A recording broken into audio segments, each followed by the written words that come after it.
Les enfants doivent se servir de leurs intelligences pour passer les étapes différentes dans de différents jeux actifs. Pour passer ces étapes, et vous devez vous servir de votre intelligence.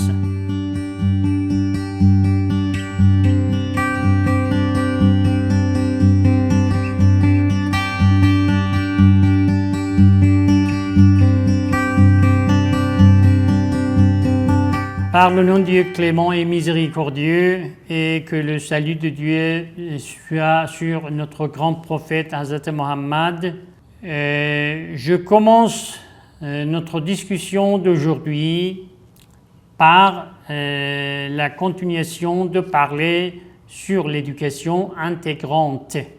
On a discuté sur ce sujet que l'éducation intégrante était infrastructurelle et a des effets visibles.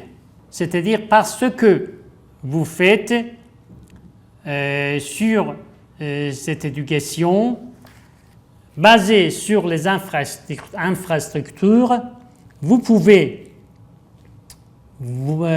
avoir des résultats visibles. L'exemple pour ce sujet, c'est l'acte méprisable de mentir que par pratiquer n'a pas peur de dire la vérité et par pratiquer de vouloir de ne pas mentir, on peut quitter cet acte méprisable et on peut faire quitter cet acte méprisable chez nos apprenants, chez nos enfants. Donc, l'idée principale dans l'éducation intégrante est pratiquer, c'est-à-dire seulement avec parler, seulement d'une façon intellectuelle, on ne peut pas arriver à cette éducation intégrante. Il faut pratiquer. Ce qui joue un rôle très important pour pratiquer ces habitudes, bien sûr, c'est utiliser des jeux actifs pour apprendre ces habitudes aux apprenants, aux élèves, aux enfants. La qualité de ces jeux actifs est que, se déchargeant l'énergie stockée dans les cœurs des enfants, ils auront l'occasion d'apprendre d'une façon indirecte leurs leçons dont ils auront besoin pour se servir de leurs intelligences. Pour qu'ils peuvent pratiquer ces bonnes habitudes, ils doivent avoir de la patience.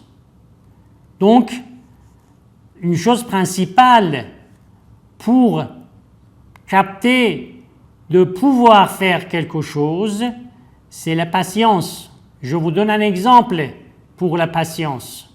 Considérez un enfant dans une voiture avec son père et sa mère. Ils sont par exemple dans un trajet, ils vont à quelque part, l'enfant a soif. Il dit à son père, papa, j'ai soif, je veux bien de l'eau. Papa lui dit, attends un petit peu, mon cher, parce que maintenant je n'ai pas de l'eau. Il faut attendre, on arrive chez nous et tu peux boire un petit peu de l'eau pour ta soif.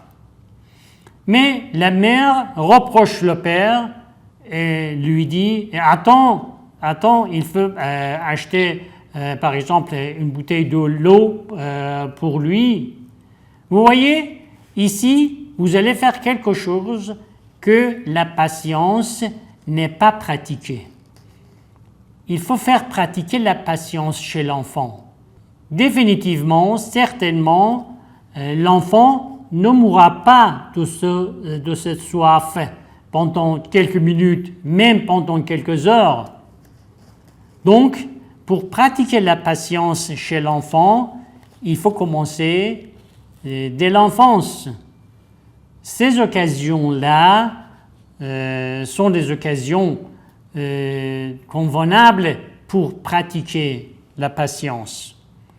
Et la patience a un rôle important dans l'apprentissage, dans pratiquer des habitudes convenables à l'éducation et, par exemple, de renforcer la volonté et de renforcer le courage. On a parlé des jeux actifs.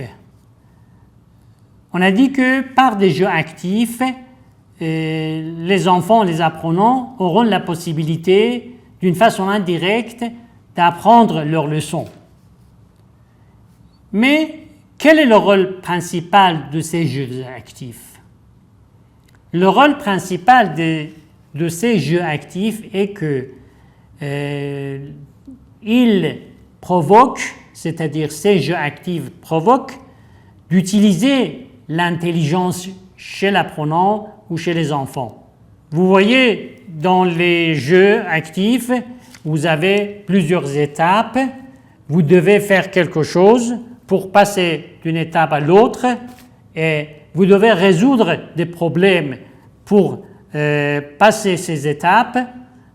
Et pour résoudre ces problèmes, vous avez besoin, bien sûr, de l'intelligence. Vous devez vous servir de votre intelligence. Enfin, les enfants doivent se servir de leur intelligence pour passer les étapes différentes dans de différents jeux actifs.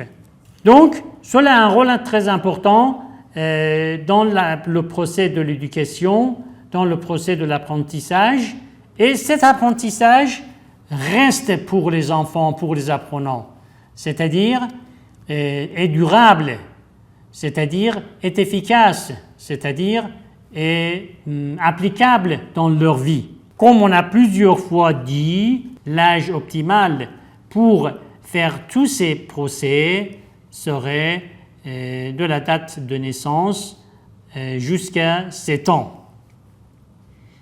Approche islamique insiste beaucoup sur cette période parce que la plupart des caractéristiques de chaque être humain se forment dans cette période.